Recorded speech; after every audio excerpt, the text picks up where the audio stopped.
Elman TV. Shoutout po kay Jonesio Guetta. Salamat. Bobby Aguilar. Kabanata 86. Ang lalaki ay may isang maliit na ekspresyon at isang mabangis na pandidilat sa kanyang mga mata. Siya ay malinaw na hindi isang tao upang gulo. Sino ka? Pinilit ni Gary Brown ang kanyang takot at nauutal ang tanong. Hindi sumagot ang lalaki, malamig na sinabi, may nagbayad para kitilin ang buhay mo. Huwag kang mag-alala, gagawin kong walang sakit para sa iyo. Pagkasabi noon, humakbang ang lalaki papunta kay Gary Brown. Nagulat, nagbabala si Gary Brown, ikaw, huwag kang lalapit. Hindi ako magdadalawang isip na ipagtanggol ang sarili ko. Hindi kumibo ang lalaki at sa halip ay itinaas ang kamay para hawakan si Gary Brown. Ang kanyang mga daliri ay parang matalas na talam kung siya ay mahuhuli, siya ay walang alinlangan na mamamatay. Bang! Sa pagkakataong iyon, biglang sapilitang binuksan muli ang pinto. Walang kamalay-malay na huminto ang kamay ng lalaki sa himpapawid. Bobby Aguilar, ikaw, dumating ka sa tamang oras, iligtas mo kami. Sinamantala ang pagkagambala, si Gary Brown ay nagmamadaling tumakbo sa gilid. Hindi siya pinansin ni Bobby Aguilar at itinuon ang tingin kay Gary Brown, sinabing, Gary Brown, hindi kita sinundan noon, ngunit naglakas loob kang magplano laban kay Miss Taylor, dapat kitang patayin ngayon, kailangan ko. Namutla agad ang mukha ni Gary Brown. Nabigo ba ang kanyang plano? Alam ba talaga ni Bobby Aguilar? Ikaw, anong pinagsasabi mo? Hindi ko alam ang sinasabi mo. Gary Brown stubbornly claimed.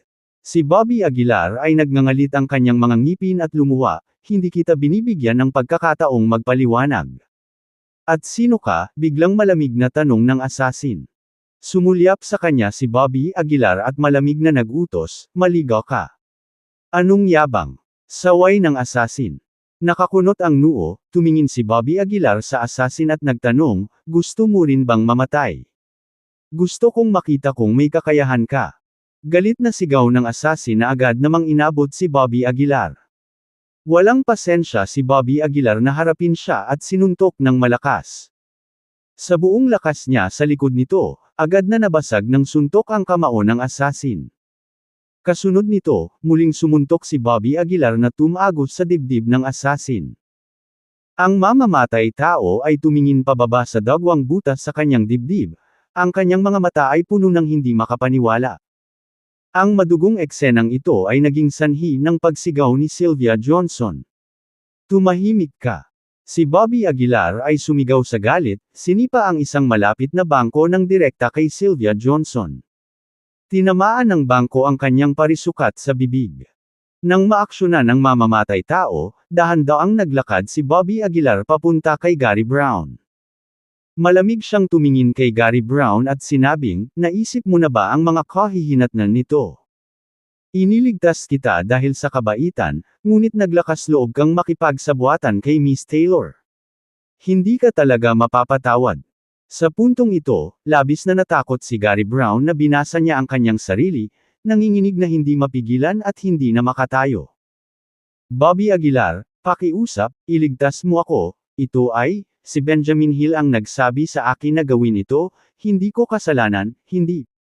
Bumagsak si Gary Brown sa lupa, nagpatira pa at humingi ng awa. Naging yelo ang ekspresyon ni Bobby Aguilar. Si Benjamin Hill talaga ang nag-orkestra nito.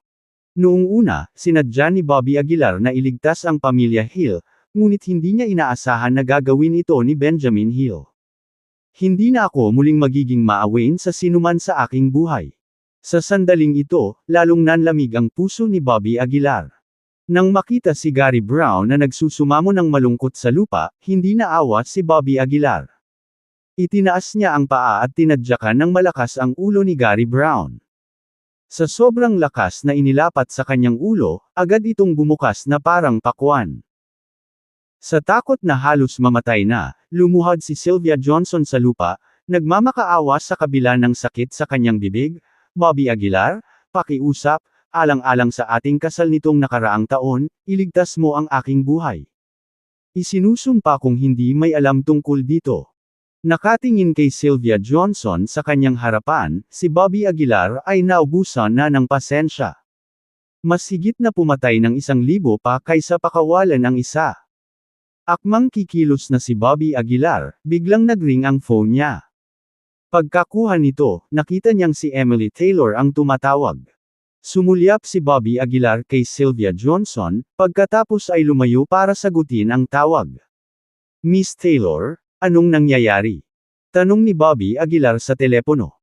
Sabi ni Emily Taylor sa lungguhit, where are? Ngayon na. Nagsinungaling si Bobby Aguilar, ako, nasa bahay ako. Nasa labas ako ng Longview Community. Sumama ka sa akin sa Shiglan City, seryosong sabi ni Emily Taylor. Natahimik sandali si Bobby Aguilar habang sumagot, sige. Ibinaba niya ang telepono at tumingin kay Sylvia Johnson.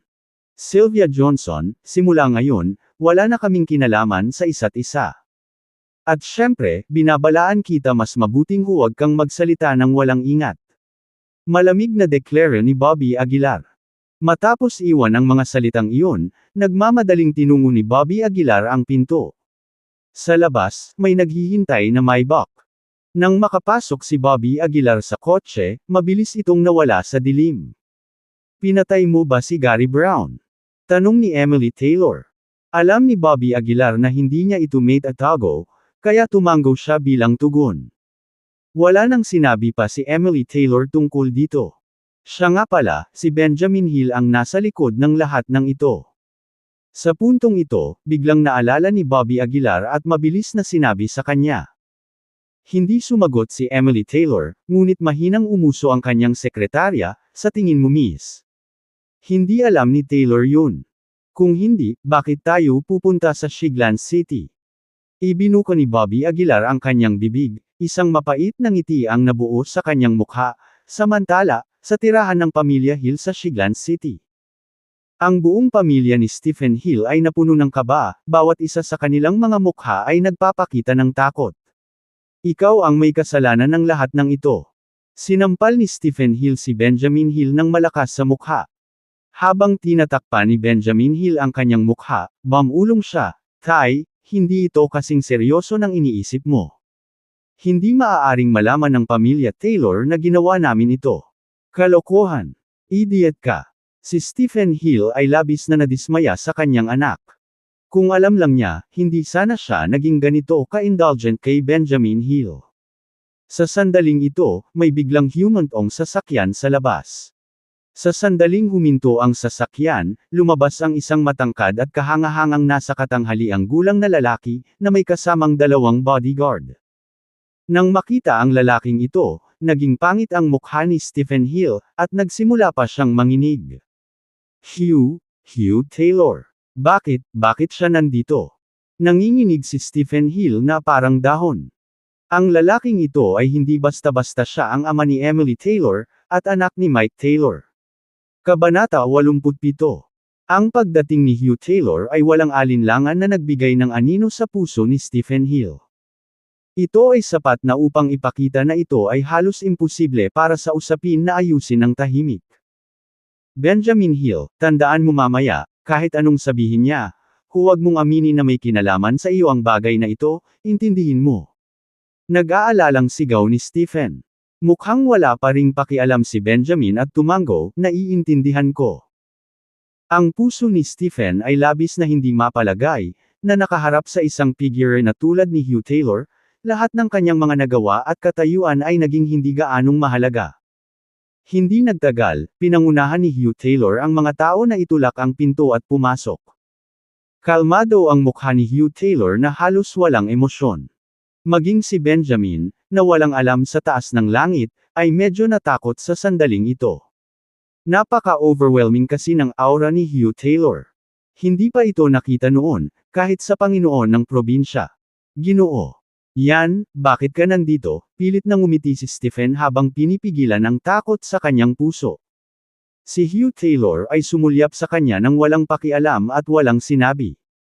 Agad na inilipat ng kanyang mga bodyguard ang isang upuan at inilagay ito sa likod ni Hugh Taylor. Dahan-daang umupo si Hugh Taylor, at may nagsindi ng tabako sa tabi niya. Tahimik ang silid, ngunit habang tahimik ito, mas nakaramdam ng takot si Stephen. Ang pagharap sa gayong figure ay isang psikolohikal na pagpapahirap. Hindi mabata para sa sinuman. Tumutulo ang pawis sa noo ni Stephen, halos nanginginig ang katawan niya hanggang sa matamba. Dahan-daang bumuga ng usok si Hugh Taylor, tumingin kay Stephen, at walang pakialam na sinabi, "Stephen Hill, matapang ka." Nang marinig ito, nanlambot ang katawan ni Stephen, at agad itong bumagsak sa lupa. Ginoo. Yan, isang don't understand what you're saying, pagmamatigas ni Stephen. Oh. Nagtaas ng kilay si Hugh Taylor, huminga ng kanyang tabako, at tumawa, "Sa tingin mo ba ay makatuwirang magsinungaling sa akin?" Nang inag muli ang katawan ni Stephen, at itinaas niya ang kanyang ulo, nanginginig na sinabing, "Mr. Yan. Hindi ko talaga maintindihan." Hindi mo maintindihan, unti-unting nanlamig ang mukha ni Dwayne Taylor. "Kung gayon hayaan mong ipaalala ko sa iyo. Ang huling tao na nag-target sa aking anak na babae ay ang Scott family ng Capital City. Dapat kang maging malinaw tungkol sa kanilang kinalabasan." Nang marinig ito, biglang nagbago ang mukha ni Stephen. Ang Scott family ng Capital City. Sila ang dating nangungunang mayamang pamilya sa kabisera. Ngunit ang dating sikat na Scott family ay nabangkarot sa loob lamang ng ilang araw.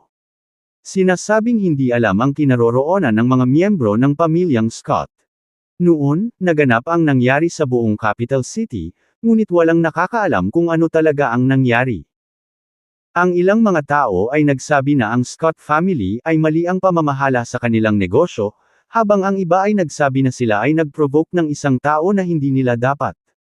Pero walang nakakaalam na ang Taylor family talaga ang may gawa nito. Lumuhod si Stephen, flop, sa lupa, nakayuko ang ulo, hindi man lang naglakas loob na tumangala kay Hugh Taylor. Ginoo. Yan. Ang bagay na ito ay talagang walang kinalaman sa aming pamilya ng Hill. Nagnganga ang ngipin ni Stephen. Alam na alam niya sa puso niya na hindi niya dapat aminin. Dahil kapag ginawa niya iyon, hindi siya pababayaan ng pamilya Taylor. Humarap si Hugh Taylor kay Stephen at malamig na sinabi, "Itaas mo ang iyong ulo at tumingin sa akin." Nanigas ang katawan ni Stephen, at nanginginig siya, isang dare not. "Sinabi ko sa iyo na itaas mo ang iyong ulo." Agad na sumigaw si Hugh Taylor. Ang sigaw na ito ay natakot kay Stephen, at muli siyang bumagsak sa lupa. Pinilit niyang bumangon mula sa lupa, pinipigilan ang sarili na tingnan si Hugh Taylor. Pagtingin sa maliit na mukha ni Hugh Taylor, ang mukha ni Stephen ay kasing putla ng papel, nanginginig na parang salon. Si Hugh Taylor ay malamig na tumingin kay Stephen at sinabing, "Sa tingin mo ba kailangan ko ng ebidensya para maalis ka?" Napatulala si Stephen at agad na napaupo sa lupa sabay hampas. Oo, para sa pamilya Taylor, hindi nila kailangan ng anumang ebidensya. Kapag naging kaina-hinala na sila, halos wala ng pagkakataong mabuhay. Napatingin si Hugh Taylor kay Benjamin sa hindi kalayuan at mahinang nagtanong, "Anak mo ba ito?"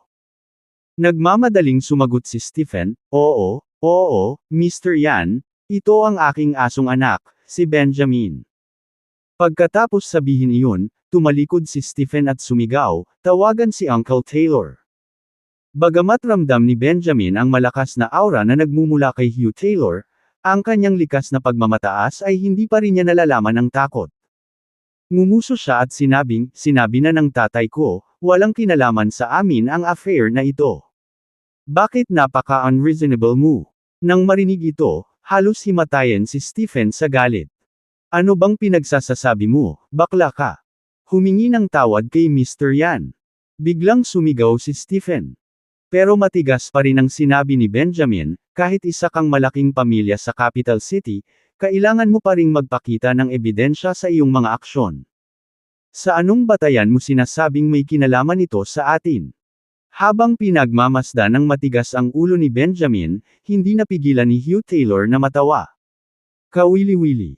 Hinaplos ni Hugh Taylor ang kanyang upuan, ang mga sulok ng kanyang bibig ay nakakabit ng malamig na ngiti. Masungit. Maglakas loob na makipag-usap kay Mr. Yan ng ganito, "Naghahanap ka ba ng kamatayan?" Galit na sigaw ng bodyguard ni Hugh Taylor. Malamig na ngumuso si Benjamin, Chozel ito, hindi capital city. Tsaka dalawa lang kayo. Basta tatawag ako, ginagarantiya ko na hindi ka aalis kay Chozel, maniwala ka man o hindi. Ang kamangmangan at pagmamataas ni Benjamin ay halos masira si Stephen. At sa sandaling ito, nanlamig ang mukha ni Hugh Taylor. Tapos na, alam ni Stephen na malamang na walang puwang para malutas ang bagay na ito. Bumagsak siya sa lupa, medyo nanlaki ang mga mata niya. Mayabang pa si Benjamin, nakatingin kay Hugh Taylor, at malamig na kumuso, pinasaya mo na ako.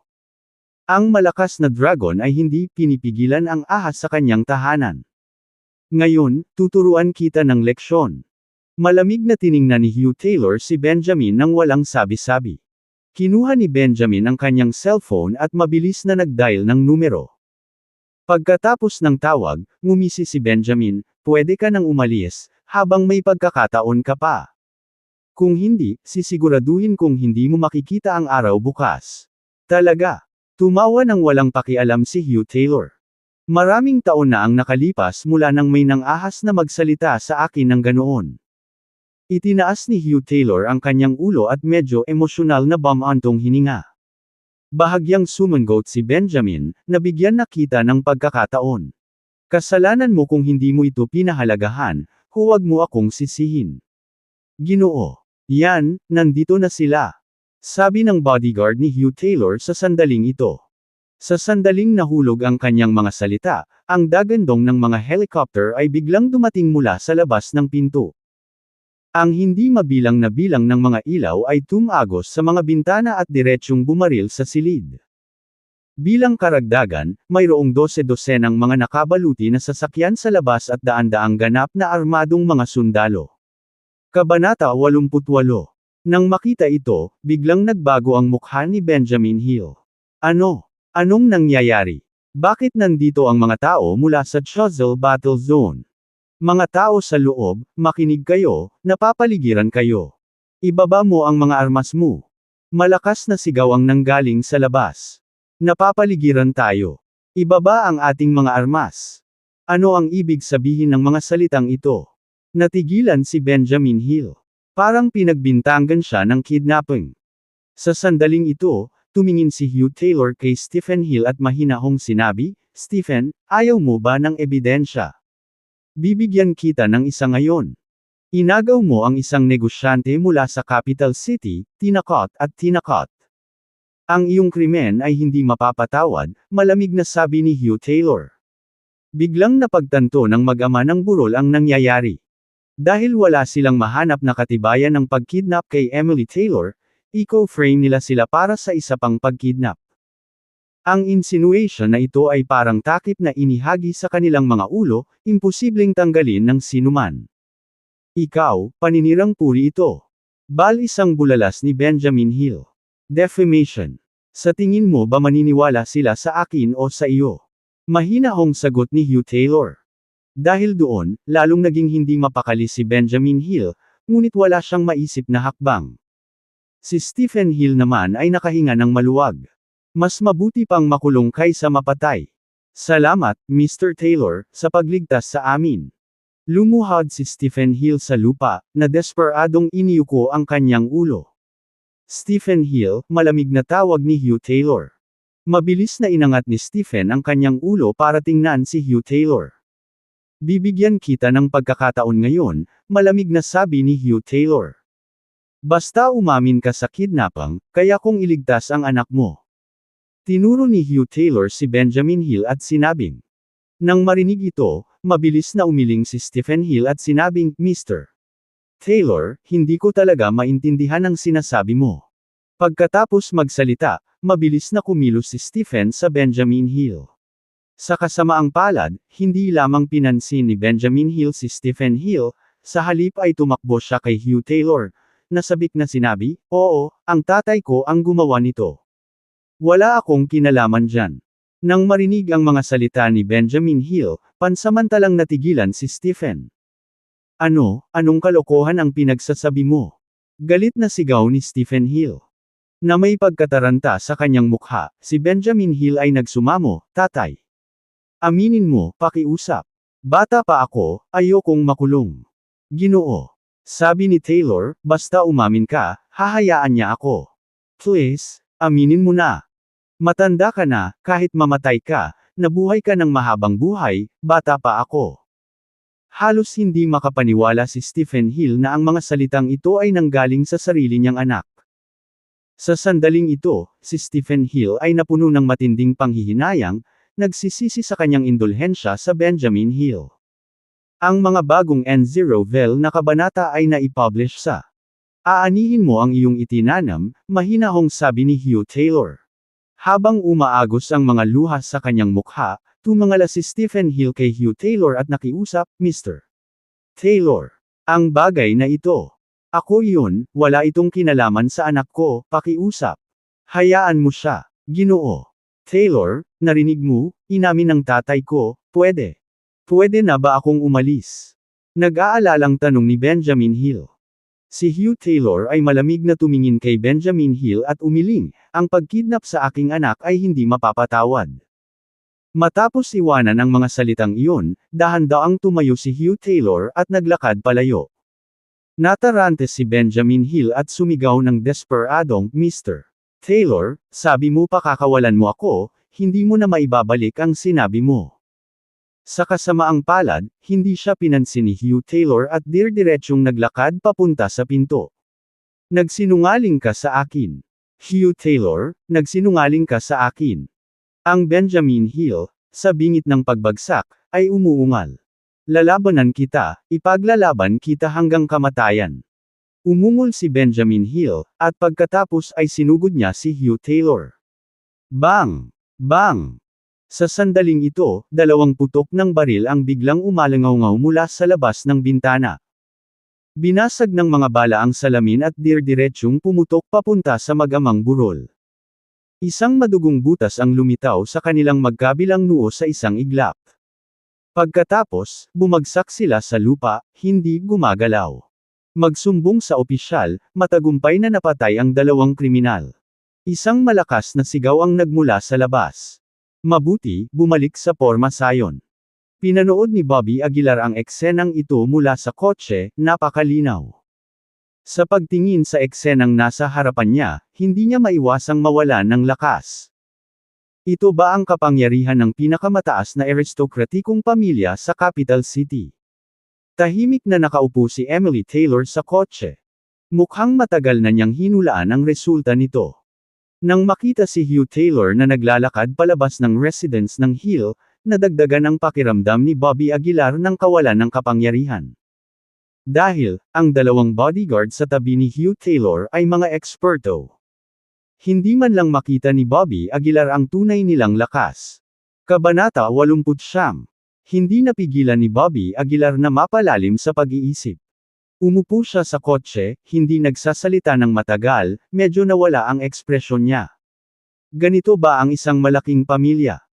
Kahit na ang pinagmamalaki kong lakas ay hindi karapat-dapat na banggitin, hindi napigilan ni Bobby na bumulong. Ang kapangyarihan ng pamilya Taylor ay hindi maisip. Hindi bababasa. Ito ay lumampas sa inaasahan ni Bobby. Bumaba na tayo. Bulong ni Emily Taylor sa tenga ni Bobby. Nag-alinlangan si Bobby, nakatingin kay Emily na may halong damdamin.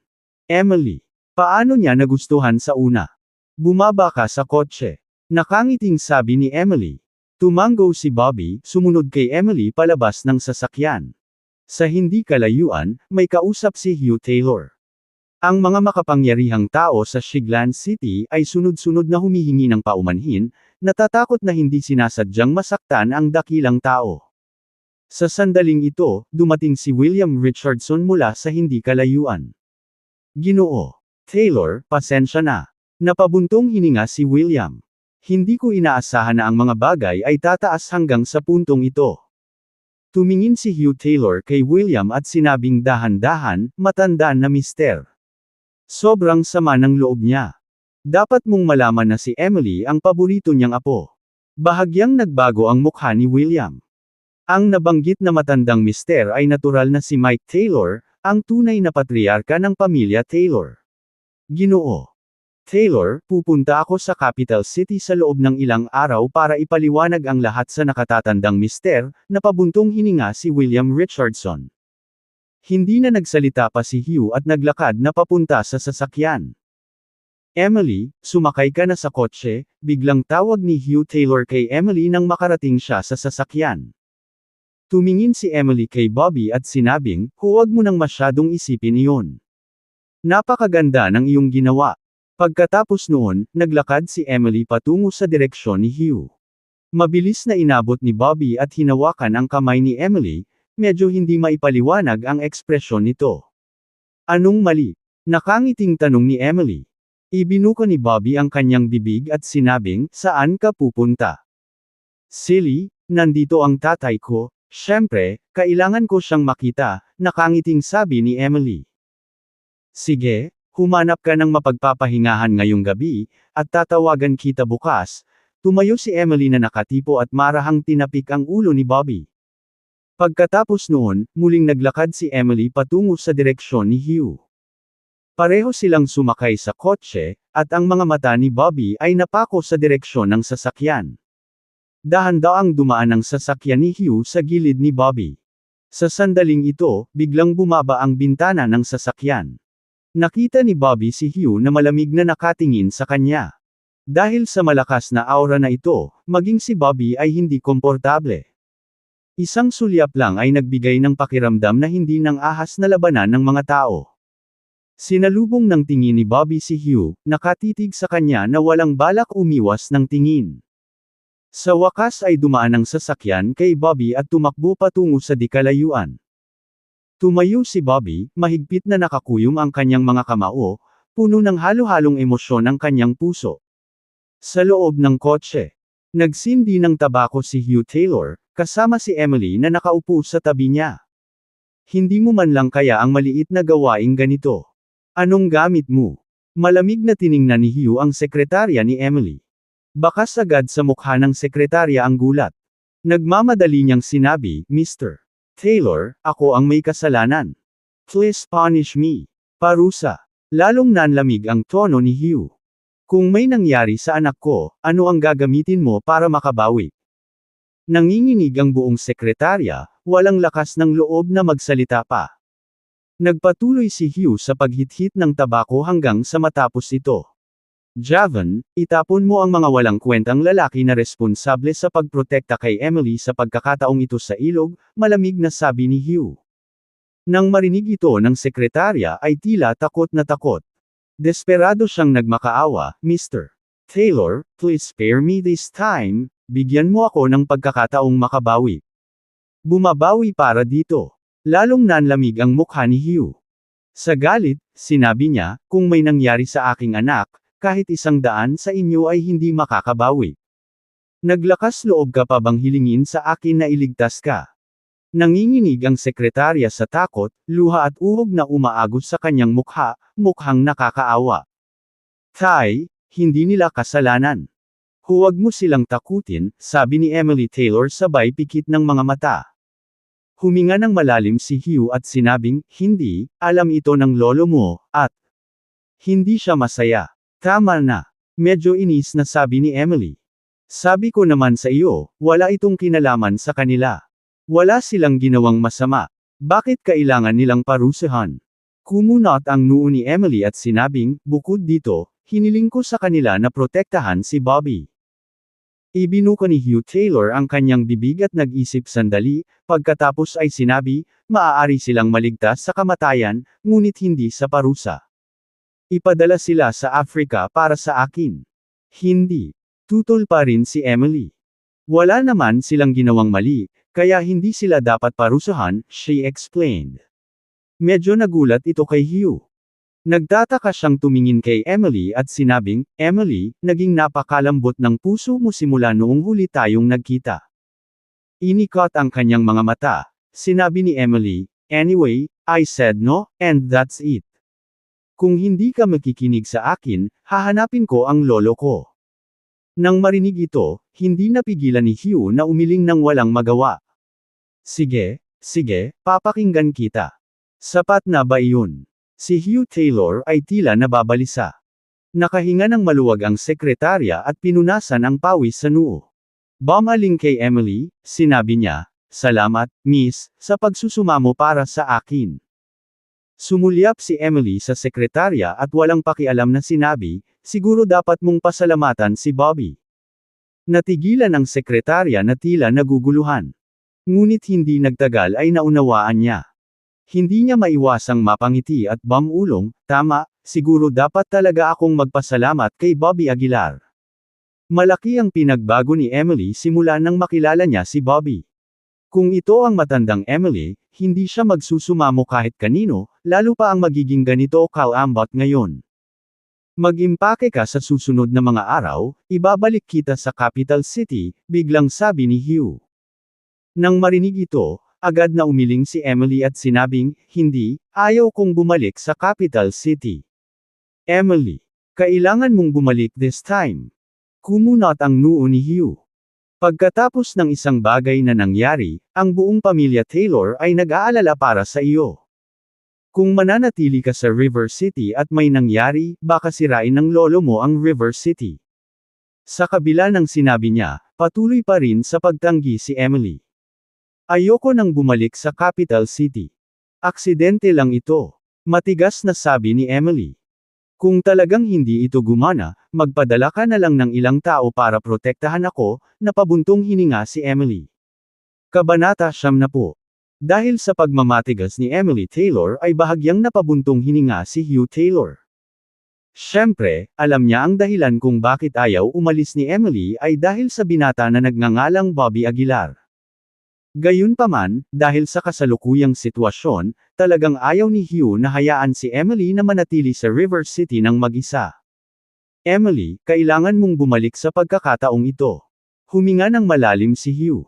"At saka, pumayag din ang lolo mo," sabi ni Hugh sa malalim na boses. Nang marinig ito, agad na puno ng pagtataka ang mukha ni Emily, at natahimik siya sandali. Maaaring hindi pansinin ni Emily ang sinuman, ngunit kailangan niyang makinig sa mga salita ng kanyang lolo. "Kung hindi ka aalis, ang lolo mo mismo ang pupunta sa River City. Ikaw ang magdesisyon." Napailing si Hugh. Agad na nagsalubong ang mga kilay ni Emily. Ang kanyang lolo ay masyadong matanda at hindi umalis sa capital city sa loob ng maraming taon. Kung dahil sa kanyang sariling pagkamakasarili, ang kanyang lolo ay kailangang pumunta hanggang sa River City, hindi ito tatanggapin ni Emily. "Bigyan mo ako ng 3 araw." Huminga ng malalim si Emily at sinabing. Nang marinig ito, sumilay ang ngiti sa mukha ni Hugh. "Sige, sigurado. Walang problema." Paulit-ulit na tumango si Hugh. "May isa pa akong kondisyon." Sa sandaling ito, nagpatuloy si Emily. Mabilis na tumango si Hugh at sumagot, "Sabihin mo lang, at susubukan kong sumang-ayon. Kailangan mong tiyakin ang kaligtasan ni Bobby Aguilar." Walang pag-aalinlangan ang tono ni Emily. Gayun din, ang mga bodyguard na iyon ay dapat na patuloy na manatili sa tabi ni Bobby. Medyo naging komplikado ang ekspresyon ni Hugh. Sa ganoong kaikling panahon, tila nagbago si Emily sa isang ganap na kakaibang tao, na nagparamdam kay Hugh na hindi kapanipaniwala. Hindi ito magtatagal. Sa sandaling ito, biglang napangiti si Emily. "Higit sa 1 taon. Pagkatapos ng 1 taon, naniniwala ako na hindi na niya kakailanganin ang proteksyon ng pamilya Taylor." Matigas ang tono ni Emily na may bahid ng kaligayahan. Maging ang kanyang mukha ay puno ng masaya at umaasang ngiti. Lalong nagulat si Hugh. Anong klaseng binata siya, na pinapahalagahan ni Emily? 1 year's time. Umiling si Hugh sa loob. Nagdududa siya sa panghuhusga ni Emily. Magkano ang maaaring makamit ng isang binata na walang anumang bagay sa loob lamang ng 1 taon? Kahit na siya ay isang henyo, imposibleng maging tulad ng sinabi ni Emily. "Pumayag ako sa lahat ng hiling mo." Sa huli, hindi na nagsalita pa si Hugh. Pagkatapos, hinatid ni Hugh si Emily sa hotel. Nang makatulog si Emily, humakbang si Hugh palabas ng hotel. "Ginoo Taylor, saan tayo pupunta ngayon?" Tanong ng dalawa niyang bodyguard. Sa maliit na ekspresyon, walang pakialam na sinabi ni Hugh, "Gusto kong makita ang binatang ito na nangangalagang Bobby Aguilar." Nakaka-curious ako kung anong uri ng lalaki ang makakabihag ng puso ng aking anak. Nagsindi ng tabako si Hugh at walang pakialam na bumuga ng usok. Oo, Mr. Taylor. Tumango ang dalawang bodyguard, at mabilis na yumandar ang sasakyan papunta sa tirahan ni Bobby. Sa kapangyarihan ng pamilya Taylor, aabutin lamang ng ilang minuto upang makahanap ng isang tao. Sa kotse, tumingin si Hugh sa bintana na may pag-aalala. Noong una silang dumating sa River City para makita si Bobby, ideya iyon ng kanyang lolo. Mula sa pananaw ni Hugh, ang mapagmataas at mayabang na si Emily ay malamang nababalik sa capital city nang wala sa oras, at walang paraan na hahanapin niya ang isang ordinaryong kabataan sa River City. Mayroong hindi mabilang na natitirang mga talento sa capital city, at si Emily ay hindi nagpakita ng interes sa alinman sa kanila. Kaya paano siya magpapakita ng interes sa isang mahirap na lalaki sa River City? Ngunit ngayon, ang pagliko ng mga kaganapan ay ganap na naiiba mula sa inaasahan ni Hugh.